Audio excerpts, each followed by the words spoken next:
तस्मै श्री गुरवे नमः। तस्मै श्री गुरवे नमः। तासां व्यासगुरुः स्मयमानं मुखाम्बुजः पीताम्बरः धरः सरवीः साक्षात्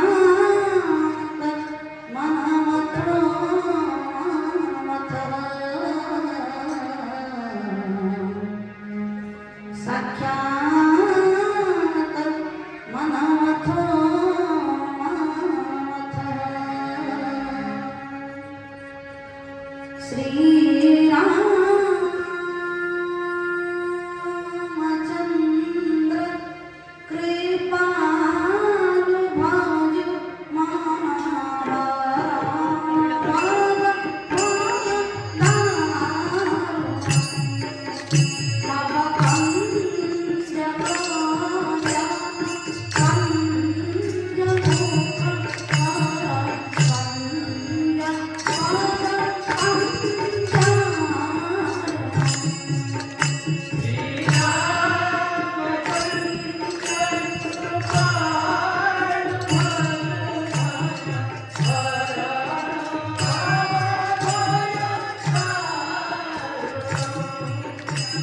Bye.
ଜଗନ୍ନାଥଙ୍କ ଭଜନାରବିନ୍ଦ ତଳ ଦୀନ ନକିଞ୍ଚନ ଅନନ୍ତ କୋଟି ପ୍ରଣାମ। ପରମ ପୂଜ୍ୟ ପୁଣ୍ୟ ଶ୍ଲୋକ ଶ୍ରୀ ଶ୍ରୀ ଶ୍ରୀ ଗୁରୁଦେବଙ୍କର ଭଜନାରବିନ୍ଦ ତଳ ଦୀନ ନକିଞ୍ଚନ ଅନନ୍ତ କୋଟି ପ୍ରଣାମ। प्रभु बलभद्र भगवान सुभद्रा मैया चक्रराज सुदर्शन रत्न सिंहासन सप्तावरण कर पाठ पद्म दीन नकिंचन अनंत कोटि प्रणाम। प्रभु कांत कमल उदार शंख चक्रचूड़ामणि श्यामल सुकोमल नवीन घनकोमल राजीव नेत्रकुल प्रभु राघवेंद्र सरकार राम हृदय दक्षिण माँ वैदेही महारानी लक्ष्मणलाल भरतलाल शत्रुघ्नलाल परम पूज्य वी राम जनेन्द्र भैचरण अरविंद दीन नकिंचन अनंत कोटि प्रणाम। संत शिरोमणि कवि कुलचूड़ामणि श्री रामचरित मानस महाग्रंथ षष्ठ गोस्वामी तुलसीदास महाराज आदि कोई वाल्मीकि महामुनि श्री व्यास महामुनि समस्त सिद्ध मुनि ऋषिंकर भजनारविंद तल दीन नकिंचन अनंत कोटि प्रणाम। एही ग्रामर समस्त पीठेश्वर एवं पीठेश्वरीकर पाद पद्म दीन नकिंचन अनंत कोटि प्रणाम। एवं समस्त हरिकथा क्लस सुधी सज्जन मंडली ज्ञातर व अज्ञातर दृश्यर व आदर्शे एवं आमर आदि संध्यार मुख्य अतिथि महोदय मो सहित साहाय्य करथिबा गांधार विद्यालय निपुण विद्यार्थी बंधु माने एवं दिव्य जीवन संघर समस्त बंधु मानकु मोर अंतर गभीरतम पद श्रद्धा भक्ति सम्मान निवेदन करुछि एवं सभी को सिया राममय सब आज हूँ अरण्य कांड किष्किंधा कांड सुंदराकांड लंकाकांड ये सबतक कांडर कथा आज हम तो आज कौ पर्यटन जीवे प्रभु सेतु बंध पर्यटन सेतु बांधी देवे आज तो सुधी सज्जन मंडली आम प्रसंग जदि कौटी ना भरतकांड चित्रकूट पादुका लेकिन जाइए बार प्रसंग पहुंची आज हूँ सेतु बंध प्रतिष्ठा। तो सुधी सज्जन मंडली रामचरित मानस सेतुबंधर प्रतिष्ठा होती सर्वश्रेष्ठ कथा भल कथाटे से आगे सेतुबंधर गुंडुची मूषाटी तार श्रम देइथिला। तो ये राम रावणकर सीता सहित भेट होता गतकाली प्रसंग बाकी रखी से पुणी मूल राम जो छाड़ी से नवा जे शत्रु जदि हम रावण पर रामचंद्र कहले शत्रु हे गत सखी रावण परी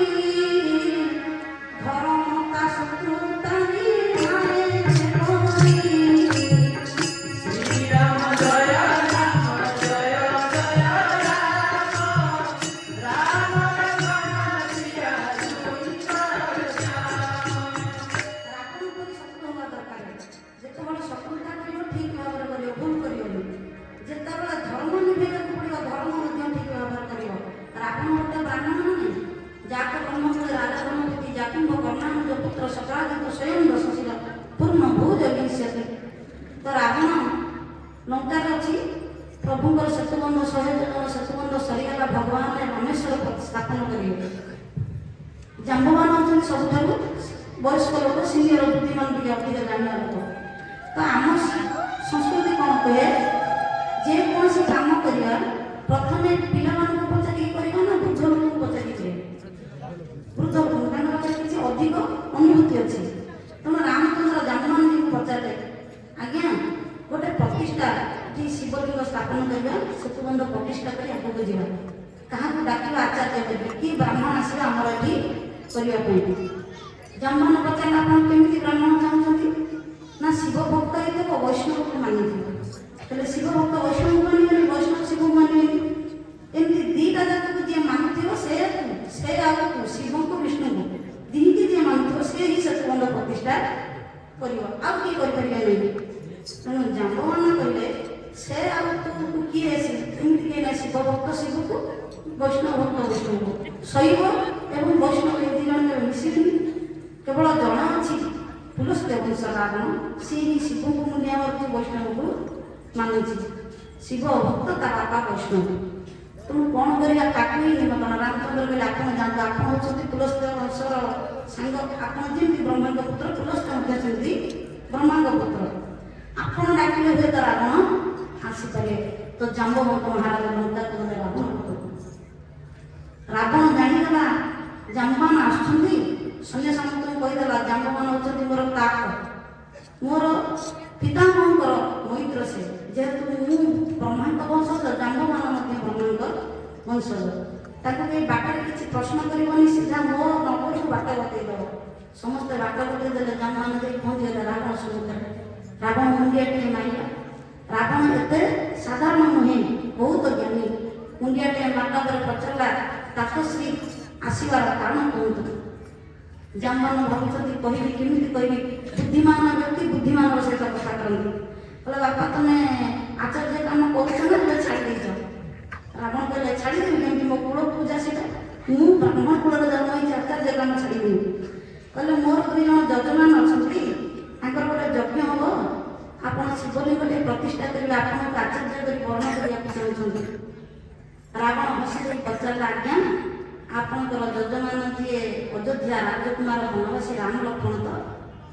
ଜାମାନେ କହିଲେ ହଁ ଆଜ୍ଞା, ମୋର ସିଏ ହେଉଛନ୍ତି ଯଜମାନ। ନା ତାଙ୍କର ଲକ୍ଷ୍ୟ ଲଙ୍କା ବିଜୟ କରିବା ତ? କହିଲେ ହଁ। କହିଲେ ଲଙ୍କା ବିଜୟ ପାଇଁ ଯଜ୍ଞ କରୁଛନ୍ତି? କହିଲେ ହଁ। ଆପଣ ଯଜମାନଙ୍କର ଆଚାର୍ଯ୍ୟ ହେବେ? ରାବଣ କହିଲା, ମୋତେ ଆଚାର୍ଯ୍ୟ ପାଇଁ ଜଣେ ବରଣ କରିବା ମୁଁ ମନା କରିଦେବି, କରିବିନି। ତ ରାବଣ କହିଲା ଠିକ୍ ଅଛି, ଲଙ୍କା ବିଜୟ ପାଇଁ ରାମ ଯେଉଁ ରାମେଶ୍ୱର ସ୍ଥାପନ କରୁଛନ୍ତି, ରାବଣ ତାର ଆଚାର୍ଯ୍ୟ ହେଇକି ଯିବ। ତ ଜାମ୍ବବାନ କହିଲେ ଯାହା ହଉ ଧନ୍ୟବାଦ, ମୋତେ ବେଳେ କିଣି ତୋ ଘରକୁ ଭାଙ୍ଗିବା ପାଇଁ ଜଣେ ଅଛି, ତୁ ତାର ପୂଜା କରିବାକୁ ଯିବାକୁ ରାଜି ଅଛୁ। ରାବଣ ଜାମ୍ବବାନଙ୍କୁ ପଚାରିଲେ, ଆଜ୍ଞା ଯିବା ପୂର୍ବରୁ ମୋର ଗୋଟେ ପ୍ରଶ୍ନ। ଜାମ୍ବବାନ କହିଲେ କ'ଣ କହୁଛନ୍ତି? ନା ମୋର ଯିଏ ଆଚାର୍ଯ୍ୟ ହେଇକି ମୁଁ ଯାହାଙ୍କର ଯିବି, ମୋ ଯଜମାନଙ୍କର ପୂଜା ସାମଗ୍ରୀ ସବୁ ଅଛି ନା ପୂଜା ସାମଗ୍ରୀ କିଛି ନାହିଁ? କହିଲେ ଆମେ ତ ବନରେ ଅଛୁ, ପୂଜା ସାମଗ୍ରୀ ଆପଣ ଲେଖା ଦେଉନାହାନ୍ତି। ନା ବନରେ ଆପଣ ଲେଖା ପାଇବେନି, ବୁଝିଲେ? ଆଚାର୍ଯ୍ୟଙ୍କର କାମ ହେଉଛି ଯଜମାନ ପାଖରେ ଯଦି ସାମାନ ନାହିଁ, ଏ ସାମାନ ସାଙ୍ଗରେ ଧରିକି ଯିବେ ପୂଜା ସାମଗ୍ରୀ, ସିଏ ହେଉଛି ପ୍ରକୃତ ଆଚାର୍ଯ୍ୟ। ଯଜମାନ ପାଖରେ ଯଦି ସାମାନ ନାହିଁ, ସେ ସାମାନ ଧରିକି ଯିବେ।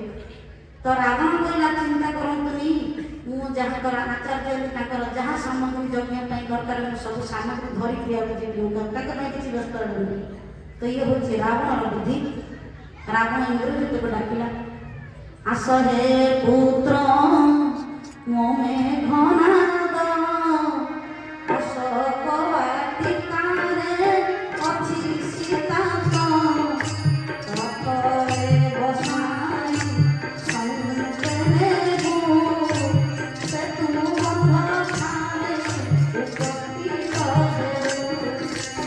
ବିସର୍ଜନ ମଣ୍ଡଳୀ, ଗୋଟେ ଝିଅ ତା ସ୍ୱାମୀ ସାଙ୍ଗରେ ଯେତେ ଫ୍ରିରେ ବୁଲି ପାରିବନି, ତା ଭାଇ ସାଙ୍ଗରେ ଫ୍ରିରେ ବୁଲିବ ନା ନାହିଁ? ଭାଇ ସାଙ୍ଗରେ ବୁଲିବ ନା ନାହିଁ? ରାବଣ ବୁଦ୍ଧିମାନ ଆଣିଲା ବେଳେ ସୀତାଙ୍କୁ ଚୋରେଇକି ସିନା ଜବରଦସ୍ତି ଆଣିଥିଲା। ଆଜି ସୀତା ଯିବେ ସେତୁବନ୍ଧ ପ୍ରତିଷ୍ଠା କରିବାକୁ, ଇନ୍ଦ୍ରଜିତକୁ ଡାକିଲା, ବାପ ରଥ ସଜେଇବୁ, ସୀତାକୁ ଅଶୋକ ବନରୁ ନେଇକି ସେତୁବନ୍ଧକୁ ଯିବୁ। ଭାଇ ସାଙ୍ଗରେ ପଠଉଛି ରାବଣ। ରାବଣ ଜାଣିଛି ସୀତାଙ୍କର ଭାଇ ହେଉଛି ଇନ୍ଦ୍ରଜିତ, ତା ସାଙ୍ଗରେ ଗଲେ କୌଣସି ପ୍ରଶ୍ନ ଉଠିବ ନାହିଁ। ସୀତାଙ୍କୁ କହିଦେଲେ, ହେ ସୀତା ତମେ ମୋର ବନ୍ଦିନୀ, ମୋର ପୂଜା ସାମଗ୍ରୀ ହେଇକି ତମେ ଯାଉଛ, ତମକୁ ମୋ ରାମକୁ ଫେରିଦେବାକୁ ନେଉ ନାହିଁ। ଇନ୍ଦ୍ରଜିତ ରଥରେ ବସେଇ ଆଣୁଛି। ତ ଚିନ୍ତା କରନ୍ତୁ, ଯୁଦ୍ଧ ସମୟର ଯୁଦ୍ଧ କଥା, ଇଏ ହେଉଛି ପ୍ରକୃତ ରାଜନୀତି କଥା। ଯଦି ରାମାୟଣ ଶିଖିବା, ରାଜନୀତି ଶିଖିବା, ଯୁଦ୍ଧ ବେଳେ ଯୁଦ୍ଧ ହବ। ଏବେ ମୋତେ ଡାକିଛନ୍ତି ତାଙ୍କର ଆଚାର୍ଯ୍ୟ ହେବା ପାଇଁ।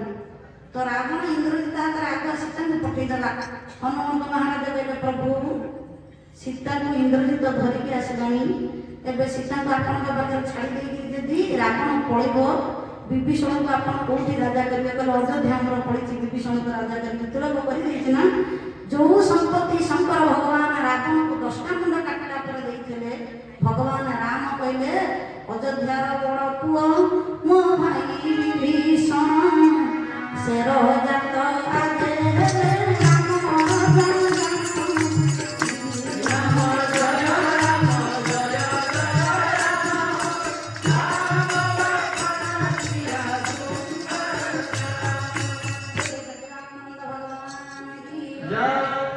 ରାମଚନ୍ଦ୍ର କହିଲେ ମୋ ଭାଇ ବଡ଼ ଭାଇ ହେଉଛି ବିଭୀଷଣ, ବିଭୀଷଣ ରଜା ନେବା ପର୍ଯ୍ୟନ୍ତ ରାମ ରଜା ହେଇପାରିବେନି। ସେଥିପାଇଁ ମୁଁ ପ୍ରଥମେ ରାବଣ ନ ମରୁ ବିଭୀଷଣକୁ ରଜା କରିଛି। ରାବଣ ସୀତା ଫେରେଇ ଦେଲେ ବି ବିଭୀଷଣ ମୁକୁଟ ପିନ୍ଧିବ ହିଁ ପିନ୍ଧିବ। ହନୁମାନ କହିଲେ ଦେଖାଯାଉ ଗୋଟି କୁଆଡ଼ିକି ଯାଉଛି, ଏଥିରେ କିଛି ପରୀକ୍ଷା ସମୟ ନାହିଁ, ଏପଟେ ପୂଜା ସମୟ, ପୂଜା ସମୟରେ ଯୁଦ୍ଧ ହେଇପାରିବ ନାହିଁ। ତ ଇନ୍ଦ୍ରଜିତ ସୀତାଙ୍କୁ ରଥରୁ ତଳକୁ ଓହ୍ଲଉନି, ବାପା କହିଲେ ଓହ୍ଲେଇବେ, ବାପା କହିଛନ୍ତି ଉପସ୍ଥିତ ହେବା ପାଇଁ, ରଥରେ ଧରିକି ଉପସ୍ଥିତ ହେଇଗଲେ। ରାବଣ ଆସି ପହଞ୍ଚିଲେ, ରାମ ସୀତାଙ୍କୁ ଦେଖୁଛନ୍ତି, ସୀତା ରାମକୁ ଦେଖୁଛନ୍ତି, କି କାହା ପାଖକୁ ଯିବେନି କି କିଛି କଥା ହେବେନି, ପୂଜା ସାମଗ୍ରୀ ହେଇକି ଯାଇଛନ୍ତି, ସୀତା ହେଇକି ଯାଇ ନାହାନ୍ତି। ରାବଣ ପଚାରିଲେ, ଯଜମାନ ଆସି ବସନ୍ତୁ, ଆଚାର୍ଯ୍ୟ ମୁଁ ଆସିଲି ପ୍ରତିଷ୍ଠା କରିବା ସେତୁବନ୍ଧ। ତ ରାମଚନ୍ଦ୍ର ବସିଗଲେ, ଆରାମ ଭୁଜ ଲମ୍ବିତ ପ୍ରଭୁ, ଶିବଲିଙ୍ଗ ବହୁତ ବଡ଼ ଶିବଲିଙ୍ଗକୁ ପ୍ରଭୁ ବସି ମଧ୍ୟ ଆଉ ଉଠୁନାହାନ୍ତି। ଆମେ ଉଠିକି ତାଙ୍କ ମୁଣ୍ଡକୁ ଫୁଲ ଚଢ଼ଉଛେ, ରାମ ବସିଥିଲେ ମଧ୍ୟ ତାଙ୍କ ଭୁଜ ବହୁତ ବଡ଼ ଯେ ଫୁଲ ଚନ୍ଦନ ଚଢ଼େଇ ଦିଅନ୍ତି। ରାବଣ କହିଲା, ହେ ଆଚାର୍ଯ୍ୟ ହେଇକିରି ମୁଁ ଯେହେତୁ ଆସିଛି ହେ ଯଜମାନ ଆପଣଙ୍କର ଧର୍ମପତ୍ନୀକି ଆପଣ ଦକ୍ଷିଣ ଭାଗରେ ବସନ୍ତୁ। ରାମଚନ୍ଦ୍ର ହାତ ଯୋଡ଼ିଦେଲେ ଆଚାର୍ଯ୍ୟ ମହାଶୟ ମୋ ସ୍ତ୍ରୀ ବର୍ତ୍ତମାନ ମୋ ପାଖରେ ନାହିଁ। କହିଲେ ମୁଁ ପରା କହିଛି ମୁଁ ଯାହାର ଯଜମାନଙ୍କର ଆଚାର୍ଯ୍ୟ ହେବି ତାଙ୍କର ସବୁ ସାମଗ୍ରୀ ସାଙ୍ଗରେ ଧରିକି ଆଣିଛି, ତମକୁ କିଛି ଅସୁବିଧା ଚିନ୍ତା କରିବାର ନାହିଁ। ବାପା ଇନ୍ଦ୍ରଜିତ ସେ ସାମଗ୍ରୀଟା ସେଇଠି ଥୋଇଦେବୁ। ସୀତା ବୋଲି କହୁନାହାନ୍ତି, ପୂଜା ସାମଗ୍ରୀଟା ସେଇଠି ରଖିଦିଏ ବୋଲି କହିଲେ। ତ ସୀତାକୁ ସେଇଠି ଥୋଇଦେଲେ, କଥାବାର୍ତ୍ତା ହେଇପାରିବେନି, ଇଏ କେବଳ ପୂଜା ସାମଗ୍ରୀ। ତ ସୀତା ମା ବସିଛନ୍ତି ରାମଚନ୍ଦ୍ରଙ୍କର ଦକ୍ଷିଣ ଭାଗରେ। ରାମେଶ୍ୱର ସ୍ଥାପନ ସରିଗଲା। ରାବଣ ଠିକ ଭାବରେ ରାବଣର ମନ୍ତ୍ର କେବେ ଭୁଲ ହବନି। ରାବଣ ପୂଜା ସାରି ସାରିବା ପରେ ମର୍ଯ୍ୟାଦା ପୁରୁଷୋତ୍ତମ ପଚାରିଲା ଆଜ୍ଞା ଦକ୍ଷିଣା କ'ଣ ନେବେ କୁହନ୍ତୁ। ରାବଣ କହିଲା ତମେ କ'ଣ ଦକ୍ଷିଣା ଦେବ, ତମ ପାଖରେ କିଛି ଦକ୍ଷିଣା ନାହିଁ ବୋଲି ମୁଁ ସାମଗ୍ରୀ ଘରୁ ଧରିକି ଆସିଛି, ତମେ ମୋତେ ଦକ୍ଷିଣା ଦେଇପାରିବନି। ରାମଚନ୍ଦ୍ର କହିଲେ କ୍ଷତ୍ରିୟ ହୋଇ ଦକ୍ଷିଣା ନଦେଲେ ମୋର ଧର୍ମ ନାଶ ହେବ, ଆପଣ ଦକ୍ଷିଣା କିଛି ତ ମାଗନ୍ତୁ। ରାବଣ ମହାଜ୍ଞାନୀ ସେଇଠି ମାଗିଲା ଯେଉଁଦିନ ଆପଣ ଯେଉଁ ଯଜ୍ଞ କଲେ ମୋ ଲଙ୍କା ବିଜୟ ପାଇଁ ଯଜ୍ଞ କଲେ ସେ ଯଜ୍ଞକୁ ମୁଁ ପୂର୍ଣ୍ଣ କଲି। ରାବଣ ପୂର୍ଣ୍ଣ କରିଛି ରାମଙ୍କର ଲଙ୍କା ବିଜୟ ସଫଳ ହେଉ ବୋଲି ସେତୁବନ୍ଧ ପ୍ରତିଷ୍ଠା କରିଦେଲା। କିନ୍ତୁ ରାବଣ ଯେଉଁ ଯଜ୍ଞ କଲା ରାବଣର ଯଜ୍ଞ ନଷ୍ଟ ହେଇଗଲା। ରାବଣ ନିଜେ ଯଜ୍ଞ କଲା, ନିଜେ ଆଚାର୍ଯ୍ୟ ହେଇ ସେ ଯଜ୍ଞକୁ ପୂର୍ଣ୍ଣ କରିଦେଲା, କିନ୍ତୁ ଅନ୍ୟ ଆଚାର୍ଯ୍ୟ ଆଣିକି ଯେଉଁ ରାବଣ ଯଜ୍ଞ କଲା ତା ଯଜ୍ଞ ନଷ୍ଟ ହେଇଗଲା। ତ ସୁଧୀ ସଜ୍ଜନ ମଣ୍ଡଳୀ ମେନ୍ ହେଉଛି ଯିଏ ଆଚାର୍ଯ୍ୟ ବସିବେ ସିଏ ଠିକ୍ ଥିବା ଦରକାର। ଆଚାର୍ଯ୍ୟ ଯଦି ଠିକ୍ ନଥିବେ ରାବଣର ଯଜ୍ଞ ନଷ୍ଟ ହେଇଗଲା, ରାମଙ୍କ ଯଜ୍ଞ ରାବଣ ଆସି ପୁରା କରିଦେଲା। କିନ୍ତୁ ରାବଣ ମହାଜ୍ଞାନୀ ଯେଉଁ ମନ୍ତ୍ର ଦେଇଥିଲା ବ୍ରାହ୍ମଣମାନଙ୍କୁ ପଢ଼ିକି ପୂଜା କରିବା ପାଇଁ, ଆଗକୁ ଗଲେ ପ୍ରସଙ୍ଗ ଶୁଣିବ। ଏବେ ବର୍ତ୍ତମାନ ପ୍ରଭୁ କ'ଣ ଦକ୍ଷିଣା ଦେବେ? ରାବଣ କହୁଛି ହେ ପ୍ରଭୁ ଯେତେବେଳେ ଲଙ୍କା ବିଜୟ କରିବେ ଦଶାନନ ରାବଣକୁ ଯୁଦ୍ଧରେ ପରାସ୍ତ କରିବେ, ମୁଁ ଏଠି ଦଶାନନ ରାବଣ ମୁଁ ହେଉଛି ତମର ଆଚାର୍ଯ୍ୟ, ସେ ଦଶାନନ ରାବଣ ସାମ୍ନାରେ ତମ ଦୁଇ ଭାଇ ଠିଆ ହେଇଥିବ, ତା ପ୍ରାଣ ଛାଡୁଥିବ, ଏଇଟା ହେଉଛି ମୋର ଦକ୍ଷିଣା। ତ ଇଏ ହେଉଛି ରାବଣ ମହାଜ୍ଞାନୀ। ସବୁଦିନ କହୁଥିଲା ପୃଥିବୀ ବର୍ଷଣେ ସମ୍ଭୁତା ଜନକୋ ନାଭି ପାଳିତା ରାବଣ ଶୋଭାଥାୟ ସମ୍ଭମାମି ଯୁଗେ ଯୁଗେ ଜାନାମି ସୀତା ଜନକ ପ୍ରସୂତା ଜାନାମି ରାମସ୍ୟ ଶରଣ୍ୟ ଜାନାମି ସୀତା ଜନକ ପ୍ରସୂତା ଜାନାମି ରାମସ୍ୟ ମଧୁସୂଦନ ଜାନାମି ରାମ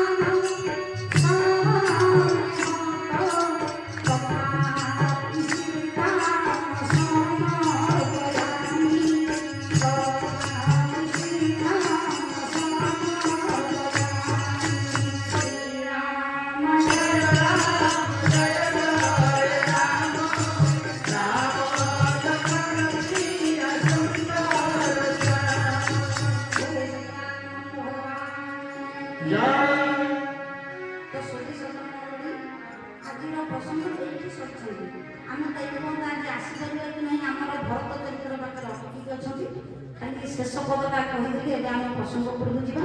ତ ସୁଧୀ ସଜ୍ଜନ ମଣ୍ଡଳୀ ଏ ଗୁଣ୍ଡୁଚି ଚରିତ୍ର ମଧ୍ୟ ପ୍ରବଳ ସୁନ୍ଦର। ଆମେ ଆସିବା ଆଗରୁ ଚିତ୍ରକୂଟଠାରେ ପ୍ରଭୁ ଭରତଙ୍କୁ ଦେଇଛନ୍ତି। ସେ ଚିତ୍ରକୂଟକୁ କବିମାନେ ବର୍ଣ୍ଣନା କରୁଛନ୍ତି। ଅନେକ କୂଟଂ ବହୁବର୍ଣ୍ଣକୂଟଂ ମାଣିକ୍ୟ କୂଟଂ ମଣିରତ୍ନକୂଟଂ ସୁବର୍ଣ୍ଣକୂଟଂ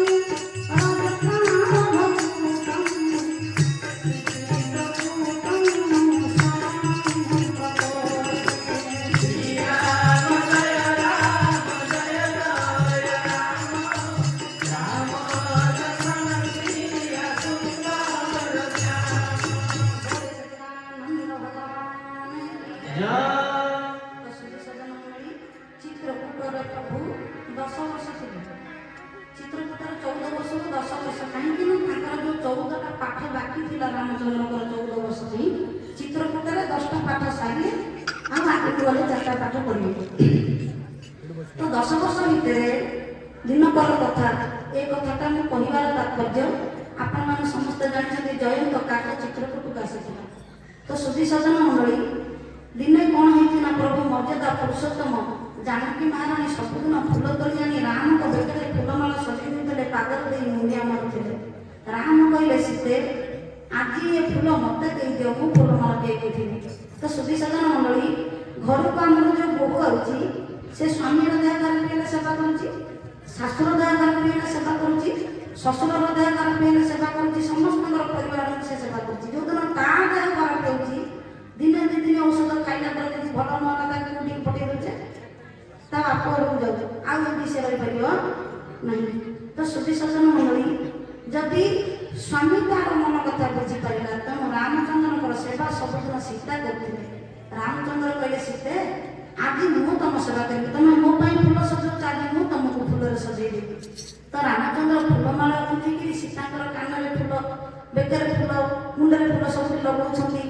ଇନ୍ଦ୍ରପୁତ୍ର ଜୟନ୍ତ ଯାଉଥିଲା, ମନରେ ସନ୍ଦେହ ହେଲା, ଇଏ ଗୋଟେ କି ବ୍ରହ୍ମ, ଯିଏ ଗୋଟେ ସ୍ତ୍ରୀ ମୁଣ୍ଡରେ ଫୁଲ ପୋଷୁଛି, ସ୍ତ୍ରୀ ପାଦରେ ଫୁଲର ପାଉଁଜି ପିନ୍ଧୁଛି, ଏଟା ତ କାମୀ ପୁରୁଷଟା, ଇଏ କେବେ ବ୍ରହ୍ମ ହେଇପାରିବନି। ହେ ରାମ ନୁହଁଇ ବ୍ରହ୍ମ ସତେନ ନାରୀ ପାଦେ ଫୁଲର ପାଉଁଜି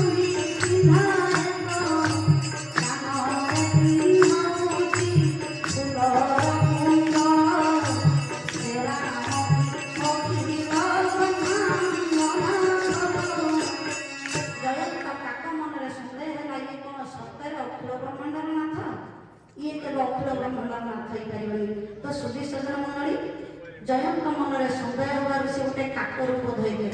କାଉ କ'ଣ ହୁଏ ଅଧିକ ସିଆଣି ନା ନାହିଁ, କାଉ ହଉଛି ଅଧିକ ଚାଲାକ। ତ ଜୟନ୍ତ ଭାବିଲା ମୁଁ ଅଧିକ ଚାଲାକ ବୋଲି ଭାବି କାଉ ରୂପ ଧରିଲା, ସୀତାଙ୍କୁ ତାଙ୍କ ଚଞ୍ଚୁରେ ଆଘାତ ଦେଲା।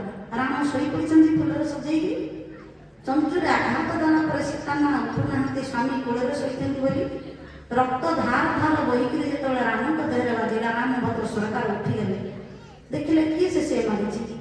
ତ ରାମଚନ୍ଦ୍ର, ସୀତେ ମୋ ବାଣଟାକୁ ଆଣିଦିଅ, କିଏ ସେ ତମକୁ ଆଘାତ କଲା, ଦେଖିଦେଲେ ଗୋଟେ କାକଟିଏ ବସିଛି, କାଉଟିଏ ବସିଛି, ଜୟନ୍ତ ବସିଛି। ରାମଭଦ୍ର ସରକାର ଯେତେବେଳେ ବାଣଟିକୁ ମାଗୁଛନ୍ତି, ସୀତା ମା କହିଲେ ନାହିଁ ପ୍ରାଣନାଥ, ବାଣ ତ ତମକୁ ଦେବିନି। କହିଲେ କାହିଁକି ଦେବନି? ନା ଆପଣ ଜୟନ୍ତକୁ ମାରିପାରିବେ ନାହିଁ। ରାମ କହିଲେ କାହିଁକି ମାରିପାରିବେନି, ସେ ତୁମକୁ ଦୁଃଖ ଦେଇଛି, ତୁମକୁ କଷ୍ଟ ଦେଇଛି। ରାମଭଦ୍ର ସରକାରଙ୍କର କଥା ଶୁଣି ସୀତା ମା କହିଲେ, ଆମେ ପରା ବାପା ମା, ପିଲାଟା ଆମକୁ ବାଡ଼େଇବ ବୋଲି, ପିଲାଟା ଗୁଣ୍ଠା ମାରିବ ବୋଲି, କାମୁଡ଼ି ଦେବ ବୋଲି, ଆମେ କ'ଣ ପିଲାଟାକୁ କାମୁଡ଼ି ଦେବା ନା ଆମେ କ'ଣ ପିଲାଟାକୁ ବାଡ଼େଇ ଦେବା? ସେ ଟିକିଏ ହେଇନି, ଅର୍ଥାତ ଗୋଟେ ଛୋଟ ଛୁଆଟା ମା ଠାରୁ କ୍ଷୀର ଖାଉଥିବ, ମାକୁ କାମୁଡ଼ି ଦେଉଛି ନା ନାହିଁ, ଆଉ ବୋଲି ମା ତାକୁ ବାଡ଼ଉଛି କି ନା କ୍ଷୀର ଦେଉଛି? ସୀତା ମା କହିଲେ ସିଏ ମୋର ପିଲାଟା, ମତେ କାମୁଡ଼ି ଦେଇଛି ତ, ହଉ କିଛି କଥା ନାହିଁ, ଆଜି ଟିକି ପିଲା ହେଇକି ଟିକେ ଭୁଣ୍ଡା ହେଇଛି, ଯୌବନ ହେଇଛି, ବଡ଼ ହେଇଯାଇଛି, ହେଲେ ତ ଆମେ ବାପ ମା ନା। ରାମ କହିଲେ ତମେ ତାହେଲେ ମତେ ବାଣ ଦବନି। ସୀତା କହିଲେ ନାହିଁ ମୁଁ କେବେ ଦେବେନି, ମା କେବେ କୋଉକୁ ବାଡ଼େଇ ପାରିବ ନାହିଁ। ତ ମୋ ସୀତା ମା ବାଣ ନ ଦେବାରୁ ପାଖରେ କାଇଁଚ ଗଛ ପାଖରେ ପ୍ରଭୁ ବସିକିରି କାଇଁଚ ଫୁଲର ମାଳ ପିନ୍ଧେଇଥିଲେ ସୀତାଙ୍କୁ। ତ କାଇଁଚ ଗଛଟାକୁ ଉପାଡ଼ି ଦେଲେ କାଇଁଚିକା ବାଣ ବୋଲି ତାକୁ କହିଲେ। ଯୋଉ ରାମ ସୀତାଙ୍କ ଦେହରେ କାଉଟିଏ ଖଣ୍ଡିଆ କରିଦେଲା ବୋଲି କାଇଁଚିକା ବାଣ ଫୋପାଡ଼ି ଦେଲେ, ବ୍ରହ୍ମଲୋକ ଠାରୁ ଇନ୍ଦ୍ରଲୋକ ପହଞ୍ଚେ ପଡ଼ିଲା ଖାଲି ଘାସ ଟିକାଟା ନାହିଁ, କାଇଁଚିକାଟା, ତାହେଲେ ମୃଗକୁ ପ୍ରଭୁ କାହିଁ ଗୋଡ଼େଇଲେ? ସେଇଠି ଯାଇକି ଘାସଟେ ଫୋପାଡ଼ି ଦେଇଥିଲେ କ'ଣ ମୃଗଟା ମରିଯାଇନଥାନ୍ତା କି? କାଉଟାକୁ ମାରିବା ପାଇଁ ବ୍ରହ୍ମଲୋକକୁ ଘାସ ଫିଙ୍ଗି ଦେଉଛନ୍ତି, ସେ ରାମ ମୃଗ ପଛରେ କେମିତି ଗୋଡ଼ଉଛନ୍ତି? ଯେତେବେଳେ ମୃଗ ପ୍ରସଙ୍ଗ ଆସିବ ସେତେବେଳକୁ ଯିବା। ତ ଆଜି କାଇଁଚିକା ବାଣକୁ ଉଠେଇଲେ, କାଇଁଚ ଗଛର ଗୋଟିଏ ଡାଳଟାକୁ ଉଠେଇଦେଲେ, କହିଲେ ହେ କାଇଁଚିକା ବାଣ ଆଜି ଯିବୁ, ଏ ଜୟନ୍ତ କାକ ଯେତେ ବାଟ ପର୍ଯ୍ୟନ୍ତ ଯିବ ତାକୁ ଗୋଳେଇବ, ତାକୁ ନାଶ କରିକି ଆସିବ। ସେ ଯାହା ପାଖକୁ ଶରଣ ମାଗିବାକୁ ଯିବ ତାକୁ ସୁଯୋଗ ଦେବୁ, ଯା ଶରଣ ନେବାକୁ ଅଛି ତ ଯାହା ପାଖକୁ ଯାଉଛି ଯା। ଧାଇଁଲା ଜୟନ୍ତ ପଡ଼ିଲା ପିତା ପାଦ ତଳେ, ଇନ୍ଦ୍ରର ପାଦ ତଳେ ପଡ଼ିଲା। ଇନ୍ଦ୍ର କହିଲା ବାପାରେ ବାଣରୁ ତୋତେ ମୁଁ ରକ୍ଷା କରିବିନି। ବ୍ରହ୍ମା ପାଦ ତଳେ ନମିଲା ଯାଇ ରଖ ରଖ ପିତା ମହତି ବୋଲି। ବ୍ରହ୍ମା କହିଲେ ରାମ ବାଣରୁ ମୁଁ ତୋତେ ବଞ୍ଚେଇ ପାରିବିନି। ଶଙ୍କର କହିଲେ ମନା, ଜୟନ୍ତ ହୋଇଲା ହତଶୀଳ। ଜୟନ୍ତ ହତଶ୍ଚୟ ହେଇଗଲା। ଦେବର୍ଷି ନାରଦ ବାଟରେ ପହଞ୍ଚିଗଲେ। ତ ସୁଧୀ ସଜ୍ଜନ ମଣ୍ଡଳୀ, ସବୁଠି ହଉଛି ଯେ ନାରଦ ଥିବା ଦରକାର, ନାରଦ ନଥିଲେ କିଛି ହେଇପାରିବନି। ନାରଦଙ୍କୁ ସବୁଠୁ ଶ୍ରେଷ୍ଠ ବୋଲି କୁହାଯାଏ, କାହିଁକି? ଯୋଉଠି କେବେ ରଦି ନାହିଁ, ଯେ କେବେ ମିଛ କହନ୍ତି ନାହିଁ। କଳି ଯୁଗରେ ଯୋଉ ଝଡ଼ି ପଡ଼ି ମରୁଡ଼ି ଅକାଳରେ ଆସୁଛି ନା ନାହିଁ, ଝଡ଼ି ପଡ଼ି ମରୁଡ଼ି ଠିକ ସମୟରେ ଆସୁଛି ନା ନାହିଁ, ଅକାଳରେ ଆସୁଛି। ଏସବୁ କାହିଁକି ହେଉଛି? ଝଡ଼ି ପଡ଼ି ମରୁଡ଼ିର ଦାୟିତ୍ୱ ଇନ୍ଦ୍ରଙ୍କୁ ଦିଆଯାଇଛି ନା ନାହିଁ, ଏ ଦାୟିତ୍ୱ ଇନ୍ଦ୍ରଙ୍କୁ ଦିଆଯାଇଛି। ସବୁ ଯେମିତି ଧରାଧାମରେ ଯୋଉ ନିୟମ ଉପରେ ବି ସେଇ ନିୟମ। ଦିନେ ଦେବର୍ଷି ନାରଦ ବୁଲି ବୁଲି ଆସିଲେ, ଗୋଟେ ଜାଗାରେ ସତ୍ସଙ୍ଗ ଚାଲିଛି। ସେ ସତ୍ସଙ୍ଗରେ ଦେବର୍ଷି ନାରଦ ଯେତେବେଳେ ପହଞ୍ଚିଗଲେ, ନାରଦ ବାବାଜୀକି ଦେଖିକି କହିଲେ ଇଏ କିଏ ବୋଲି କି ତାଙ୍କୁ ପଚାରିଲେନି। ନାରଦ ବାବା କହିଲେ ଭଲ ଲୋକ ସତ୍ସଙ୍ଗ କରୁଛନ୍ତି, ମତେ ଦେଖିଲେ କିଏ ପଚାରୁନାହାନ୍ତି, ସାଧୁ ସନ୍ତଙ୍କୁ ସମ୍ମାନ କରୁନାହାନ୍ତି, ହେଲେ ଆମକୁ କିଏ ଚିହ୍ନି ପାରିଲେନି ଯେ ଇଏ ଦେବର୍ଷି ନାରଦ। ଏମିତି ରାଗିଗଲେ, ଇନ୍ଦ୍ରଙ୍କ ପାଖକୁ ଗଲେ।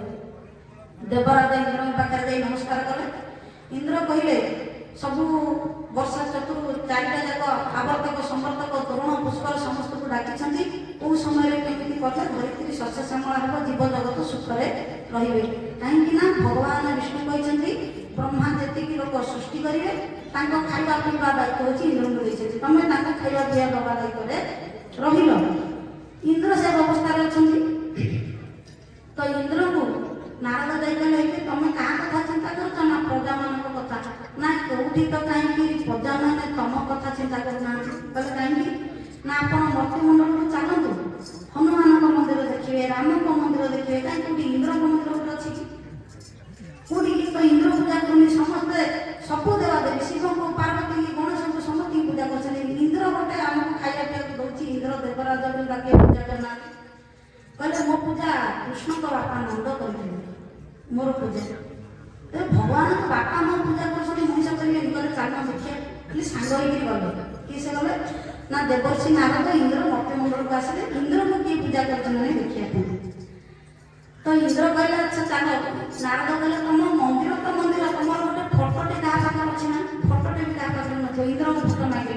କହିଲେ ଚାଲ ଦିଅଙ୍କ ଫଟୋ ଯୋଉଠି ବିକା ହଉଥିବ ସେ ଦୋକାନକୁ ଆମେ ଯିବା। ଗୋଟେ ବଡ଼ ଦୋକାନକୁ ଗଲେ।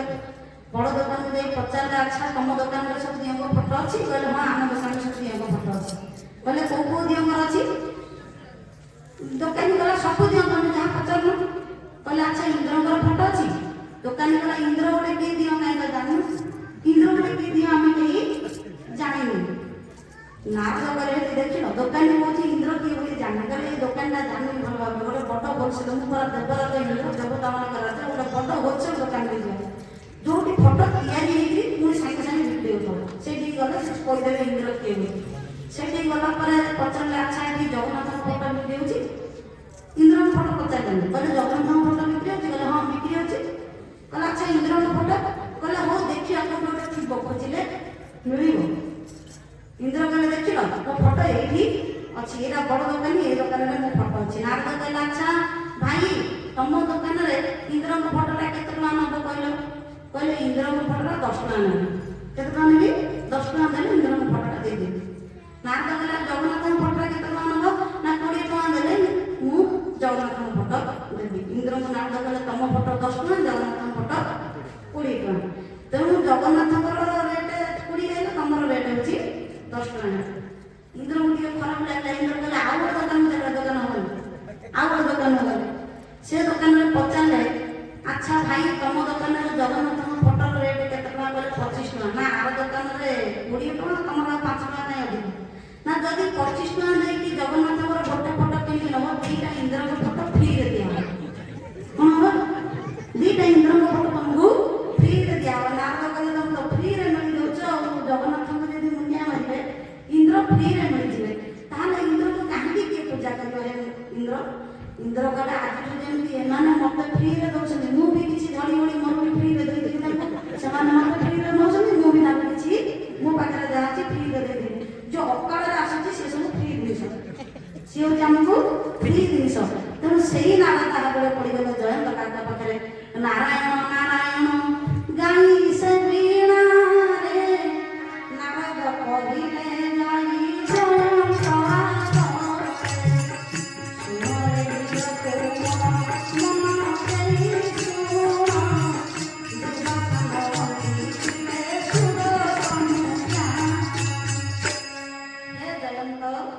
ଦୁର୍ବାସା ଋଷିଙ୍କ ପରି ମହାଜ୍ଞାନୀ ସୁଦର୍ଶନ ଚକ୍ର ଭଗବାନ ଛାଡ଼ିଦେଲେ ବୋଲି ତା କବଳରୁ ମୁକ୍ତି ପାଇପାରିବେ।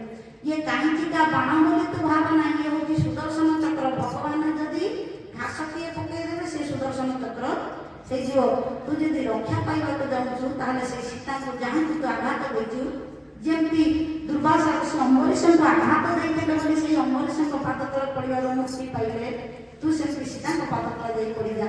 ଜୟନ୍ତ ଧାଇଁ ଧାଇଁ ଚତୁର୍ଦିଗ ବୁଲିକି ଆସି ପହଞ୍ଚିଲା ପ୍ରଭୁ ସୀତାଙ୍କ ପାଦ ତଳେ ମୁଣ୍ଡ ମାଡ଼ି ପଡ଼ିଗଲା। ଭଗବାନ କହିଲେ ମୋ ବାଣ ବ୍ୟର୍ଥ ଯିବ ନାହିଁ, ତେଣୁ ଆଜି ତୋର ଗୋଟିଏ ଆଖି କଣା କରିଦେଉଛି। ଯେତେ କାଉ ଦେଖିବେ ସମସ୍ତେ ତେରି କରିବେ, କୋଉ କାଉର ଆଖି ଠିକ ନାହିଁ, ସବୁ ତେର ନା ନାହିଁ, ସମସ୍ତଙ୍କର ଗୋଟେ ଆଖି ତେରା, କୋଉ କାଉ କେବେ ସଳଖ ବନେଇ ପାରିବ ନାହିଁ।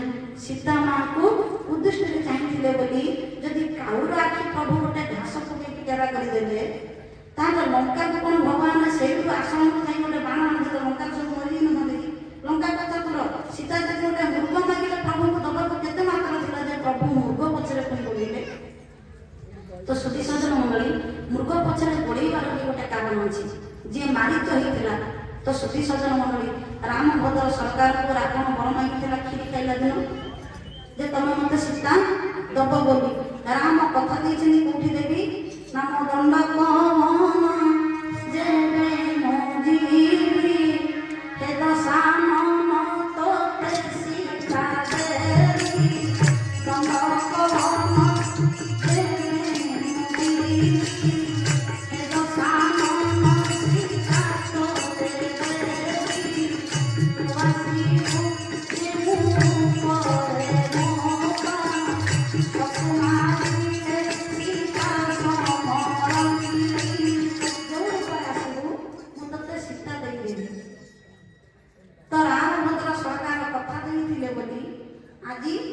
ଚିତ୍ରକୂଟ ଘାଟରୁ ପ୍ରଭୁ ଆଗକୁ ଯିବେ।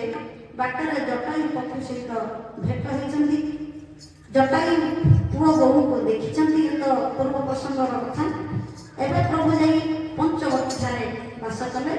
ମୋ ପ୍ରଭୁ ଦଣ୍ଡ କାରଣ୍ୟରେ ଯେତେବେଳେ ଯାଇକି ଅଗସ୍ତ୍ୟ ମୁନିଙ୍କଠାରୁ ଦର୍ଶନ ସାରି ପଞ୍ଚବଟୀରେ ବାସ କରିଛନ୍ତି, ଋଷି କ'ଣ କହିଲେ? ଦଣ୍ଡ କବନ ପୁନିତ ପ୍ରଭୁ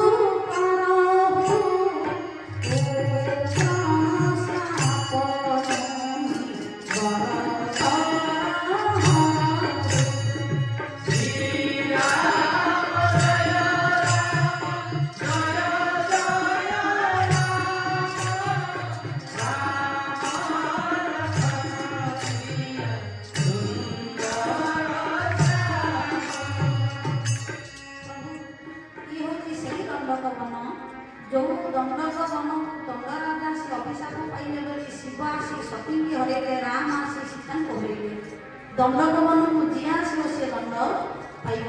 ତ ଦଣ୍ଡ କାରଣ୍ୟରେ ପ୍ରଭୁ ପଞ୍ଚବଟୀଠାରେ ବର୍ଣ୍ଣ କୁଟୀର କରି ବାସ କରିଛନ୍ତି।